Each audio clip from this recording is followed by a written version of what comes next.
Hi, this is Michael Adams for Stock-Telegraph. I'm really happy that today, it's April 27th, that we are finally able to get a hold of David Racz. He's president of naturally Splendid USA, and with me is Peter Epstein from New York. You might recall him. We already had a video interview with Craig Goodwin, who's running the Canadian company. And yeah, but today I'm really happy that David found the time to talk to us. Yeah, this webinar was originally scheduled for last week, but David had a lot of business going on, as you can see by the company has a really good development over the last couple of weeks. So he was really busy, and yeah, I'm really proud that we finally have him.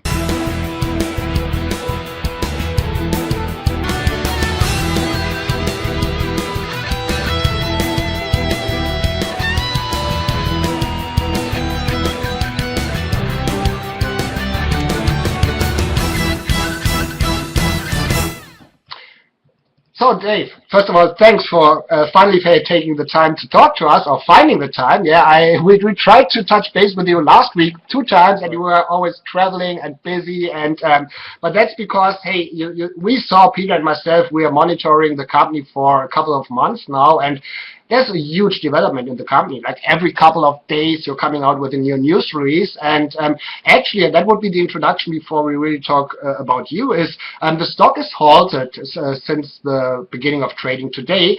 So can you give us some more insight? Is there more news coming up? And if so, can you indicate what it is? Certainly, yes. There is more news coming up. Unfortunately, because of the halt and the restrictions at the TSX, I'm not privileged to speak about it. But I'm sure that in a very few short hours from the time we complete this, the trading restriction, the halt will be lifted, and the news will be out there. As you can imagine, we have been working very aggressively on 2 key fronts in the company. One is the Omega front, which is the core business of NSE, which I believe everybody's familiar with. And then the other one is the one that I'm really spearheading right now, which is our strategy in the United States, and more specifically relative to Canada as it relates to the emerging hemp opportunity as it'll be coming in those regions. But again, the news that we're waiting for right now and what we've been working on is more Canadian focused and more in our hemp Omega strategy silo than it is our United States silo. Okay, perfect. Thank you very much. And also, I would like to welcome Peter Epstein from Epstein Research. The website for Peter is www.epsteinresearch.com. And yeah, Peter, thanks for helping me out again and joining me to interview David. And I know that you, over the last weeks, have been in constant contact with David, and you told me that you have spent like hours on the phone with David, so you know him way better than I do. But what I would like to ask you first, David, is, and that kind of refers to this one slide which I had at the beginning, which shows yourself and Ted, and the title is, what do these top-notch guys know about NSP? And when I read the news release that you, and after you, a couple of other really big shots joined NSP in various positions, right? You're the president, we have guys on the advisory board and on the board of directors. So what attracts all these top-notch, big-shot guys, but especially, of course, you, to NSP? And maybe you can also make a reference to your background, at Pfizer and the various other successes you had. Okay, that's a pretty broad question, Mike, but I'll do my best to try to bring some clarity or some vision to it. And it's probably better for me to speak in general terms regarding others' decisions on why they have chosen to join the organization. For myself, it's probably just a culmination of my background and my experiences that I think have just come together at the right time. As you alluded to, I spent 25 years in the pharmaceutical industry at the senior executive level with some pretty major, with some big players, Pfizer, GlaxoSmithKline, Novartis, and and I had an opportunity to, because of the uniqueness of my career, experience a lot of different business specialties, if you will, sales, marketing, operations, and more specifically international operations. And then from there, I left the pharmaceutical industry and actually did something very different, very unique, which was to pursue a nutraceutical business and a startup company in Salt Lake City, Utah. And it was really different, going into a startup and coming out of the formal structure of the pharma industry and big corporation. I actually enjoyed it. I was attracted to the dynamics of the industry, to the speed, to the constant challenges, to the ability to make decisions that had immediate impact and didn't take 6 months to a couple years to see come to fruition. And in that success, we were able to take that company where I was operating as the chief operating officer from a couple $100 million to just slightly shy of $1 billion in a 2-year time frame. And from that standpoint, I kind of got the bug that I really like doing the startup and entrepreneurial type things, and saw another unique business opportunity emerging in Colorado back in 2009/10 timeframe, when they were emerging into the legalization of marijuana and cannabis. And so I spent 5 years there, building that industry, being involved in it, getting to understand what was going on there. I developed some retail operations and industrial grow operations and analytical testing. And I came into contact with NSP a few years ago. Craig and I started working together on the Omega arrangements and licensing between the company I was currently with and his organization, and the relationship evolved. And then Craig expressed an interest to me about wanting to get into the hemp oil business and the cannabinoid business in the United States, actually, and that was intriguing. I liked the company because of the opportunities that it presents. It's still young. Everything we do is almost new daily, and I think that we have a tremendous platform to build upon to make this a very, very successful company. And I like the fact that the what I would call the base of the business, the Omega business, is very solid, and I think there's an opportunity for us to be able to play in that quite aggressively. But we also have an opportunity to play in what I would refer to, if you'd like to take a financial term, as some emerging markets. And that's how I would look at the United States as it develops in this hemp arena. Okay. Yeah, to be quite honest, yeah, and I've talked to Craig many times. The minute you were in one room with Craig, you probably didn't have a chance, to say no, because with his personality, he's so convincing, right? And very true. Very true. Okay, great. Peter, feel free to interrupt us anytime with your questions. Okay, I'll ask a question real quick. David, we've spoken on the phone at some length, and obviously you're in Colorado trying to lock down some industrial hemp crops.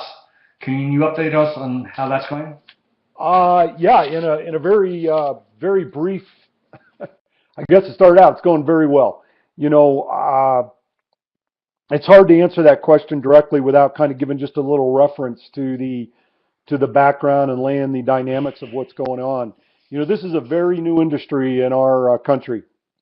The opportunity to even grow hemp is something that we haven't been able to do in this country for well over 50, 60 years, I guess would be accurate. So as the regulators sort out what we will be allowed to do and what will happen, that presents challenges each and every day, because as I assume, but I won't do that your viewership understands the challenges we have in the United States relative to marijuana and its legalization, that while we allow it at the state level, the federal government still has challenges and views the the product as not a legal substance. And right now, we're not sure exactly how they're going to view hemp when it reaches its full maturity state. But the state of Colorado is moving forward. They are issuing agricultural licenses. This actually, they started in the middle of March, and those individuals that are interested in growing are beginning the growing season now with an anticipation of a harvest probably in mid-August through September timeframe. Can you briefly say what other states are allowing industrial hemp to be grown? You know, there are a number of states that are looking at their bills right now. Missouri is one that's currently working on their bill. Oregon has agreed that they are going to move forward with that. I know that Kentucky is doing some experiment. I don't want to call it experiment research. Research grows in Kentucky. Tennessee is considering that as well. And I'm not clear, so I hate to speculate, but I believe Washington will be following suit as well. Michael? Yeah, so maybe from a German perspective, right? It's the situation in the United States, the legal situation is quite confusing. So let me try to put it in my words, and then you can correct me. So over the whole United States, marijuana, medical marijuana is illegal.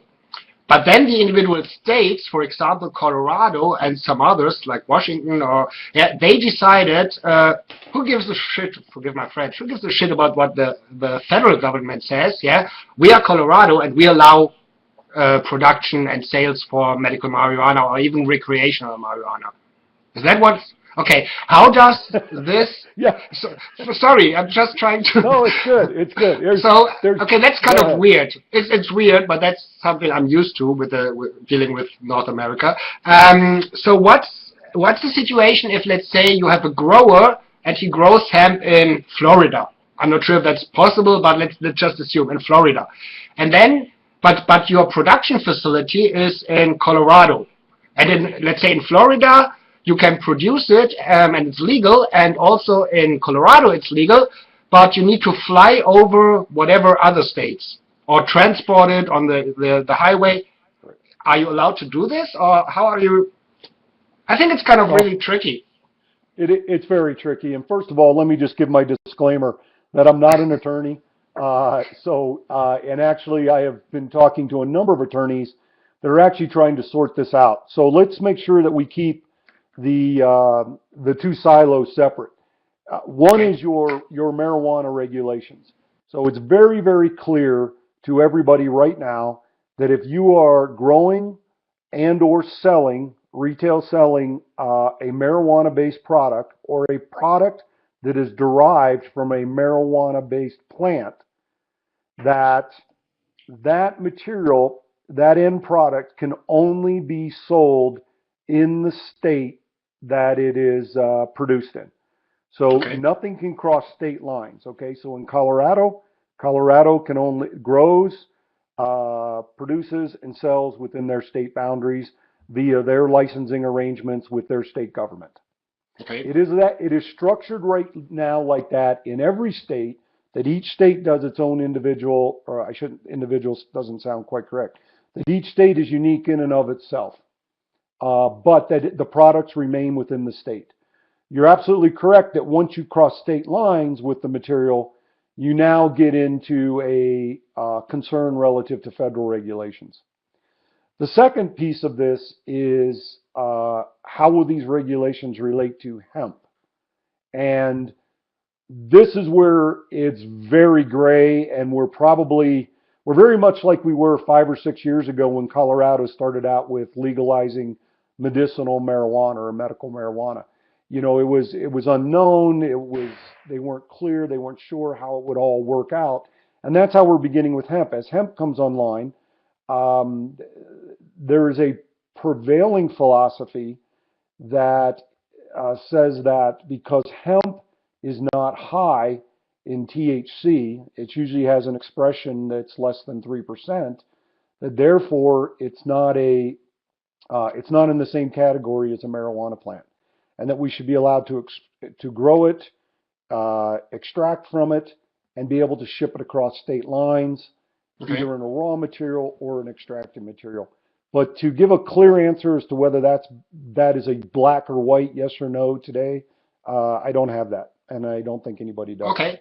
Okay. But what's the general trend? So from a European perspective, it seems that more and more states in the United States are kind of making medical, at least medical marijuana, legal. Is that right? Yes.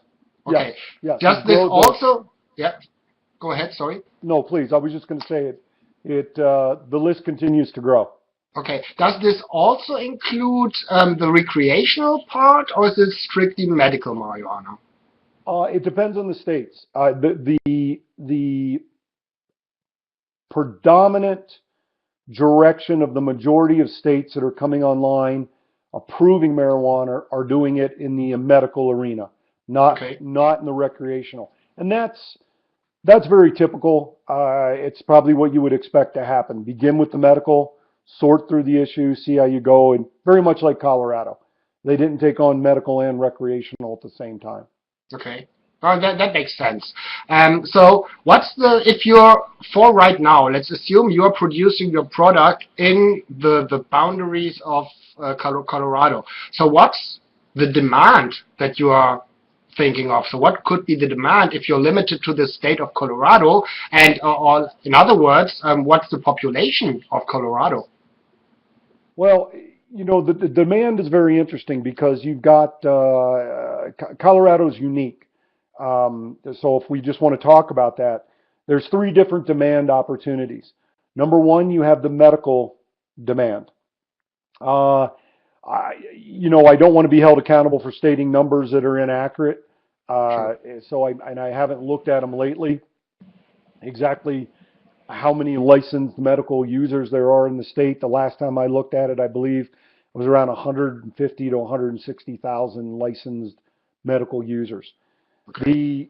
The second component that you have are the recreational sales from individuals that live in the state of Colorado. And because they don't have to register, they can just come in and buy their product very freely off the shelf. It's kind of hard to tell how many are coming in and purchasing the product. You would assume that you might be able to back into that through sales. But you've got one more component, which is the individuals that come to Colorado out of state. So if you're traveling to Colorado on vacation or passing through or whatever that might be, you have an opportunity as a resident, a non-resident of Colorado, to be able to purchase recreational product as well. And, so the guys from the States don't have to go to Amsterdam any longer, right? So they can just go to Colorado. Okay. That's correct. Okay, that's what the Germans do, right? The Germans, they're just hopping over to Amsterdam and anyway, okay. Right. No, I think I get it. And it's interesting.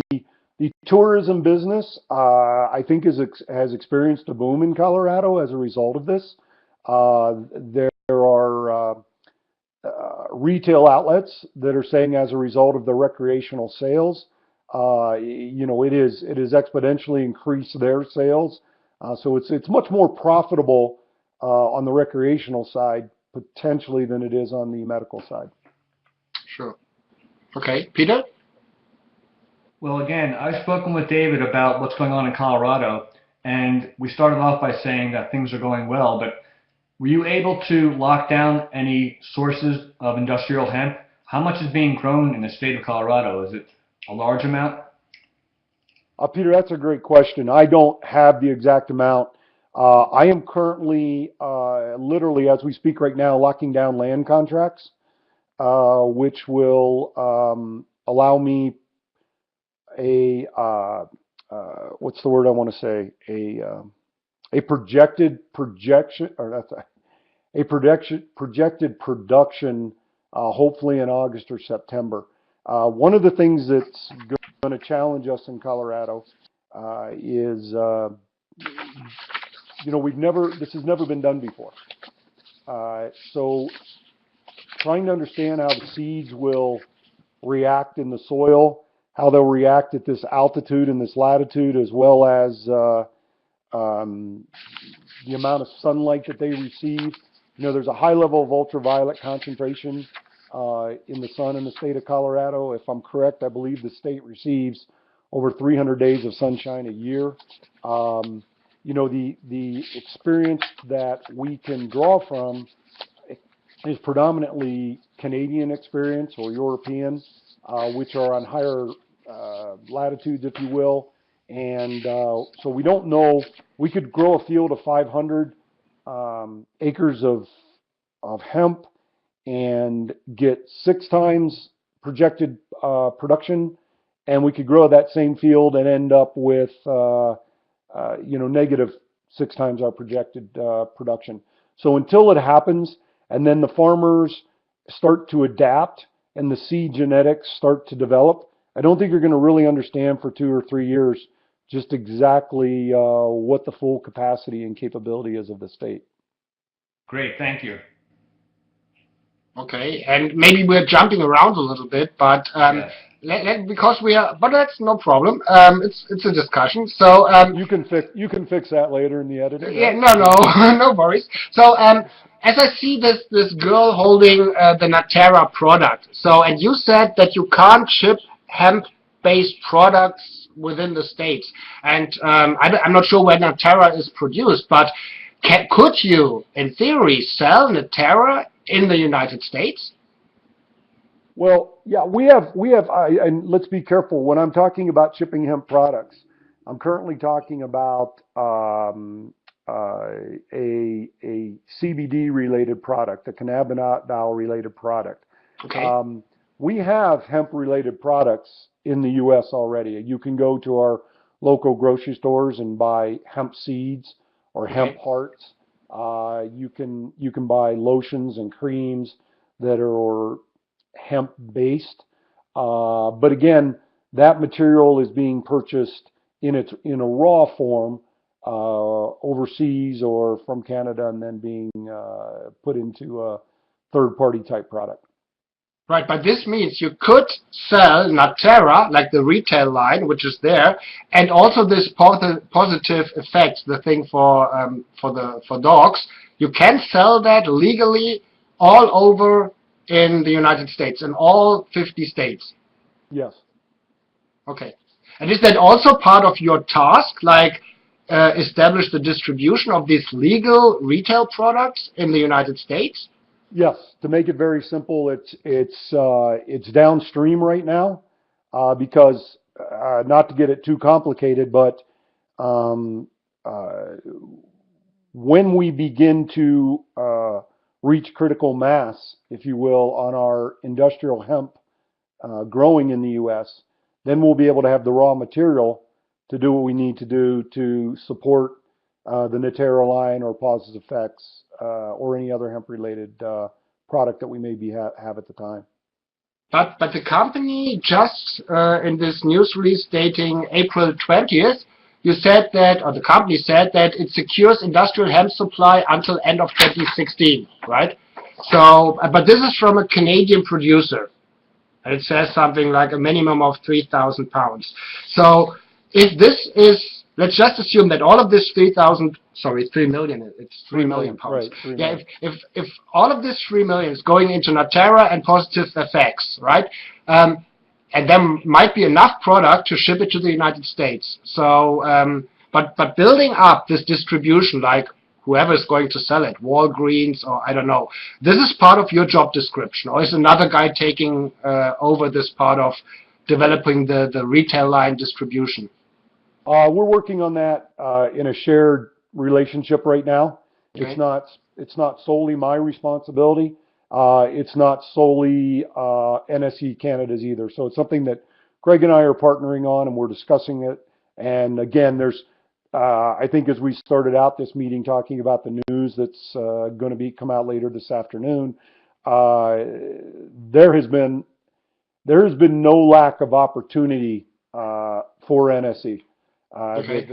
Every day, the phone rings with additional suggestions, ideas, opportunities. sifting through them, trying to build them into a strategic direction that meets our defined plan. It's tough. It's tough because some of it is speculative.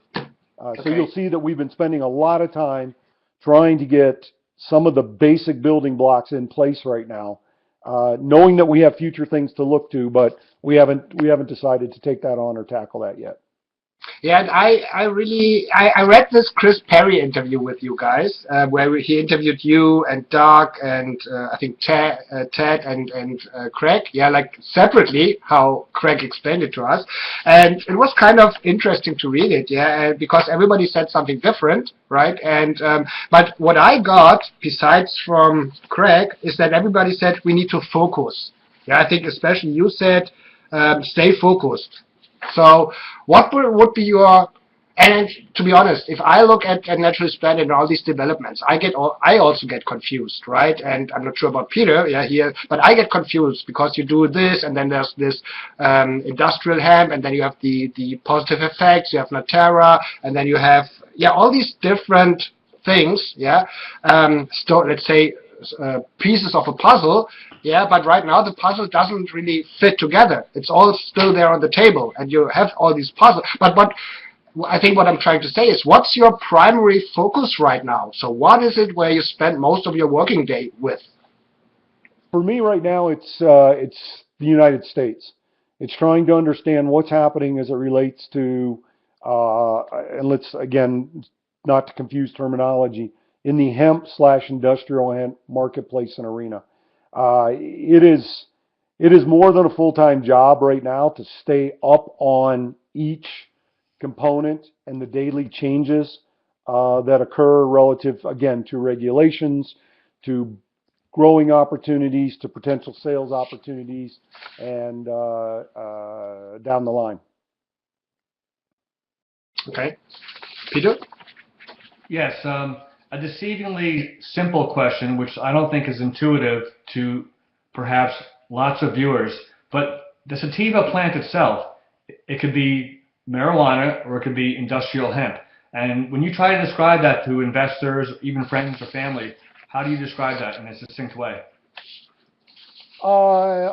It's a great question, Peter, and it's I think it's simple, but maybe I've been around it for a long period of time.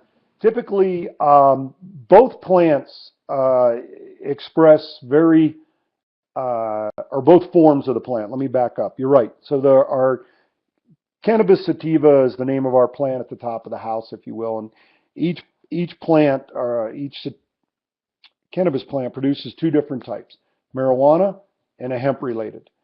The basic simple differentiation is the marijuana plant has a cannabinoid expression of THC.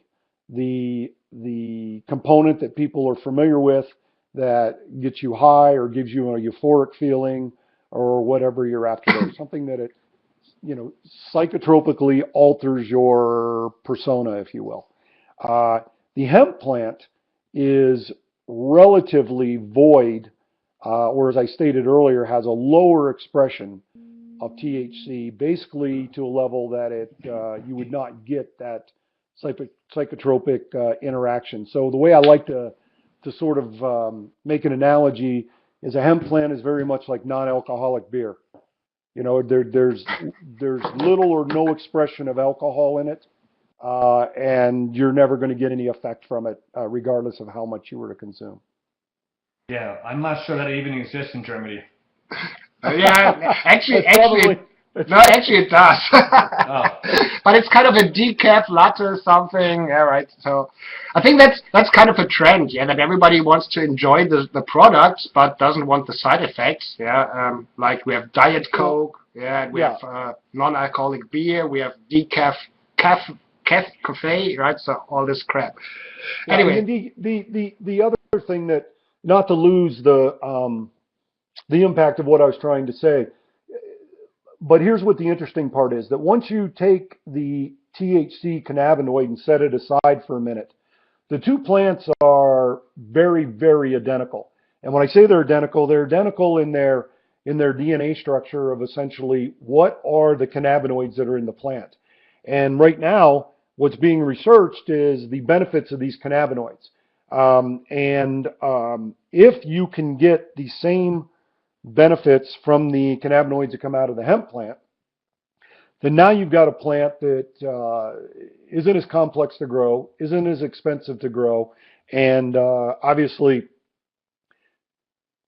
let's assume, hopefully, void of the same regulations or regulatory environment as marijuana is. I think that's an excellent answer. And as I said, it's a little bit deceivingly easy. And it took a while for me to get comfortable with your answer when we spoke. Interesting. Yeah, and again, I think one of the mistakes we make in the industry is, or even in these discussions, is assuming that that individuals listening or reading about the company have some type of baseline understanding. And I think we're still very much in an educational phase. We have to keep educating and keep reminding and showing the differences. I mean, this is one of the, not to take us in a different direction, but it's probably one of the biggest challenges I faced when I sit in front of investors.